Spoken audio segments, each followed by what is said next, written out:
मुल्क भर में एक शदीद किस्म की नाराजगी पाई जा रही है और हम रफ्ता रफ्ता इस बात की कोशिश कर रहे हैं कि किसी तलखी की तरफ हम न जाएं, क्योंकि पाकिस्तान इसका मुतहम्मिल हमें नजर नहीं आ रहा है इसके हालात। बात ना मानी गई तो फैसला ऐवान नहीं मैदान में होगा। मदारिस बिल को दोबारा ऐवान में लाना और तरमीम करना गैर आईनी होगा।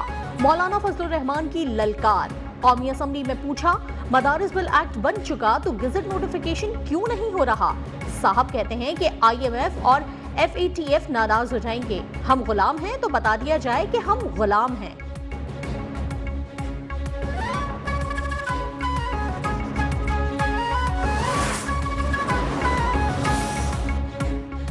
सदर के एतराज के बाद बिल मुश्तरका इजलास में रखा जाता है। मुश्तरका इजलास से तरमीम के साथ मंजूर बिल पर सदर को एतराज का इख्तियार नहीं। वजीर कानून आजम नजीर तारड़ का मौक़िफ़।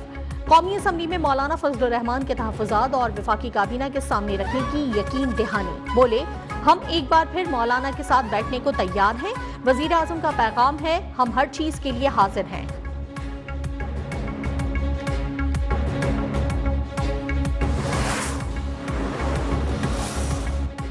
हुकूमत तनाज़े से बचने के लिए हमारा मौक़िफ़ तस्लीम करे। कानून साजी का अमल मुकम्मल हो चुका, नोटिफिकेशन जारी किया जाए। बिल पास होने पर मामला खत्म हो चुका है। हम मजीद मुश्किलात पैदा नहीं करना चाहते। सरबरा JUI मौलाना फजलुर रहमान की MQM वफ्द से मुलाकात के बाद मीडिया से गुफ्तगू। खालिद मकबूल सिद्दीकी बोले, मौलाना फजलुर रहमान की बातों में बहुत दलील है। 26वीं तरमीम में जो बातें तय हो चुकी उन पर अमल दरामद होना चाहिए। गजट नोटिफिकेशन के बाद भी बातचीत हो सकती है।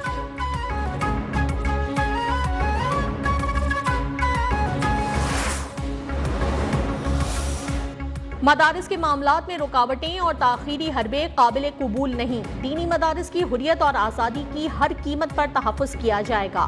मुफ्ती तकी उस्मानी की ज़ेर सदारत वफाकुल मदारिस की मरकजी मजलिस आमला इजलास में फैसला। अवामी राब्ता मुहिम शुरू करने पर भी इत्तेफाक। पार्लियामेंट में मदारिस का मुकदमा भरपूर अंदाज में पेश करने पर मौलाना फजलुर रहमान को खिराज तहसीन।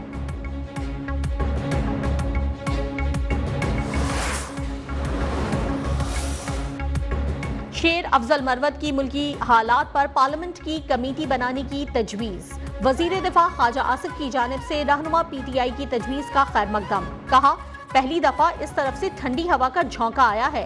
पेशगी शराइत और गन पॉइंट पर मुज़ाकरात नहीं हो सकते। राना सनाउल्लाह ने कहा कि हमें जब जेलों में डाला गया तब भी मुज़ाकरात की बात की थी। बातों में मिठास लाएं तो जवाब भी मिठास से ही दिया जाएगा। वजीर इत्तलात अता तारड़ कहते हैं, मुखालिफ से मुखालफत करने का मजा तब आता है जब वो मैदान में हो। हमारी दानिशमंदी और काविश को कमजोरी समझा गया।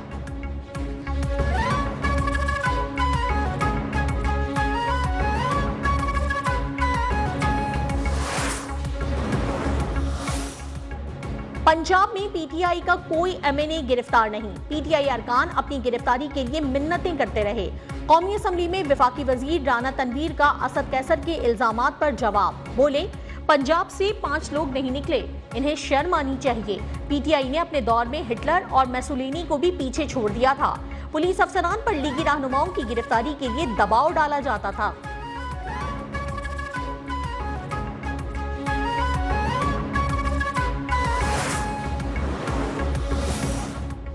बात तब आगे बढ़ेगी जब हमारे मुतालबात पर खुलकर बात हो, हमारे शिकवे शिकायतें दूर की जाएं। चेयरमैन PTI बैरिस्टर गौहर का कहना है, हम तमाम फैसले बानी PTI की हिदायत के मुताबिक करते हैं।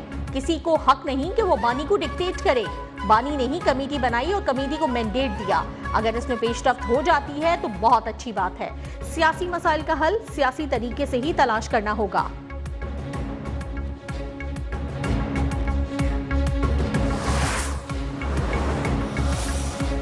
सिविल नाफरमानी की तहरीक के लिए बानी PTI के हुक्म का इंतजार है। वजीर आला खैबर पख्तूनख्वा अली अमीन गंडापुर का मौक़िफ़। कहा, मुझे गुज़िश्ता रोज बानी से मुलाकात की इजाजत नहीं दी गई। मैं पूरे खैबर पख्तूनख्वा का नुमाइंदा हूँ, मुझे किसी से क्लियरेंस की जरूरत नहीं।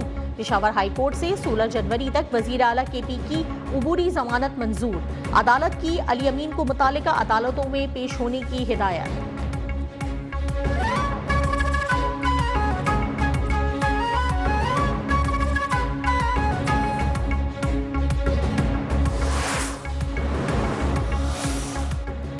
वजीर आला केपी सिविल नाफरमानी ना करें, सूबे से दहशतगर्दी खत्म करें। अली अमीन गंडापुर हथियार उठाकर विफाक से लड़ना चाहते हैं।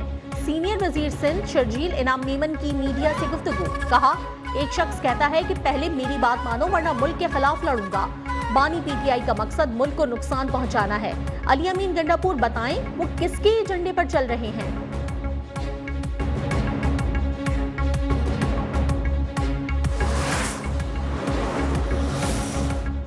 2018 के बाद महंगाई भी कम तरीन सतह पर आ गई। आए हम सब मिलकर मुल्क का माशी पहिया चलाएं। वजीर आजम शहबाज शरीफ का विफाकी काबीना इजलास से खिताब, कहा हमें सरमायाकारी को फरोग देना होगा। यूनान में कश्ती हादसे जैसे वाकयात की रोकथाम के लिए सख्त इकदामात की हिदायत। मुल्क में पोलियो के मुकम्मल खात्मे के लिए कोशिशों पर जोर।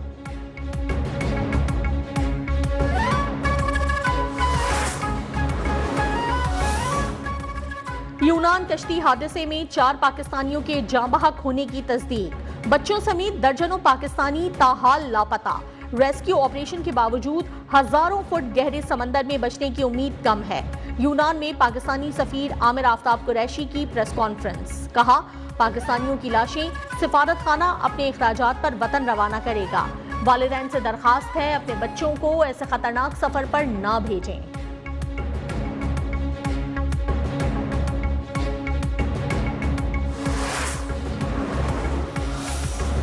छोटी सी कश्ती में 83 अफराद सवार थे। इंजन, वॉकी टॉकी और जीपीएस भी खराब था। ऊंची लहरों में कश्ती में सुराख हुआ और कार्गो जहाज से टकराकर उलट गई। बच जाने वाले पाकिस्तानियों ने कयामत खेज मनाजिर का आंखों देखा हाल बताया। हारून असगर के मुताबिक मंडी बहाउद्दीन के 10 में से 4 नौजवान जाँ बहक हुए और 4 लापता हैं। अशरफ नामी इंसानी स्मगलर 30 से 35 लाख रुपए लेकर लीबिया से यूनान पहुंचाता था।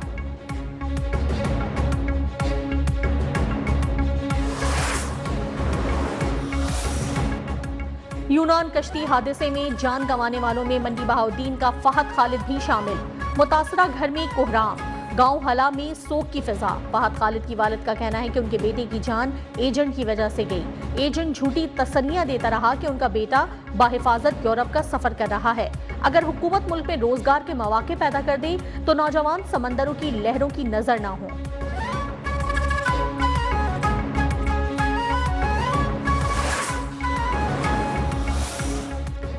लंदन की ओल्ड बेली अदालत ने सारा शरीफ कत्ल केस का फैसला सुना दिया। वालिद इरफान शरीफ और सुतेली वालिदा बिनिश बतूल को उम्र कैद की सजा। मकतूला सारा के चचा फैसल मलिक कत्ल के इल्जाम से बरी। मौत का सबब बनने पर 16 साल की सजा सुनाई गई। तशद्दुद में मुआवनत और कत्ल को छुपाने पर बिनिश बतूल की सजा का कम से कम अरसा 33 साल होगा। 10 अगस्त 2023 को सारा की लाश घर से मिली थी। 10 साला बच्ची की लाश पर 100 से ज्यादा जख्मों के निशानात पाए गए थे।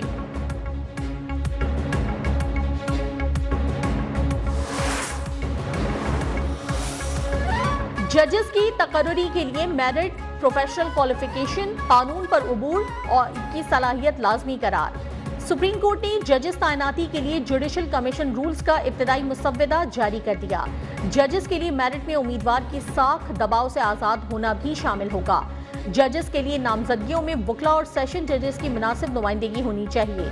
सुप्रीम कोर्ट में तैनाती हाई कोर्ट्स के 5 सीनियर तरीन जजेस में से होनी चाहिए। हाई कोर्ट के चीफ जस्टिस की तकर्री 3 सीनियर तरीन जजेस में से होगी। जुडिशल कमीशन में तमाम नामों पर गौर करने के बाद वोटिंग का अमल शुरू होगा।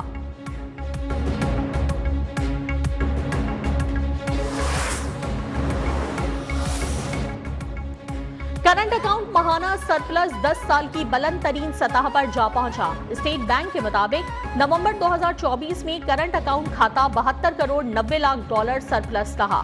माहाना बुनियाद पर मुल्की करंट अकाउंट सरप्लस की मालियत में 111% का इजाफा। वजीर आजम शहबाज शरीफ का रिकॉर्ड करंट अकाउंट सरप्लस के हुसूल पर इजहार इत्मीनान, कहा current account surplus 729 million dollar पर पहुंच जाना मईशत के लिए खुश आइंद है।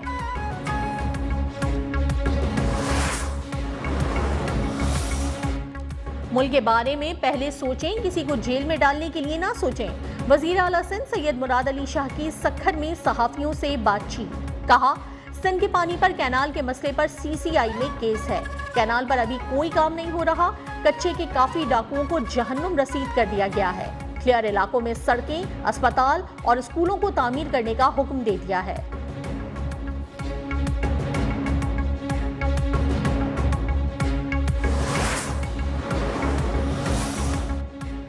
सरकारी हज स्कीम में 3 मरतबा मुद्दत बढ़ाने के बावजूद 7,000 कम दरखास्तों की वसूली। वजारत मजहबी उमूर ने तमाम दरखास्त गुजारों को कामयाब करार दे दिया।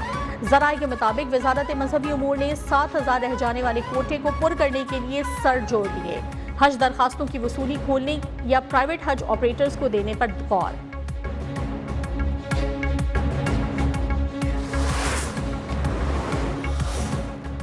मॉस्को में रूसी न्यूक्लियर प्रोटेक्शन फोर्सेस के सरबराह बम धमाके में हलाक। धमाका उस वक्त हुआ जब लेफ्टिनेंट जनरल अपने घर से बाहर निकल रहे थे। धमाका खेज मवाद एक इलेक्ट्रिक स्कूटर में छुपाया गया था। रूसी इंटेलिजेंस इदारों ने वाकये की तहकीकात शुरू कर दी।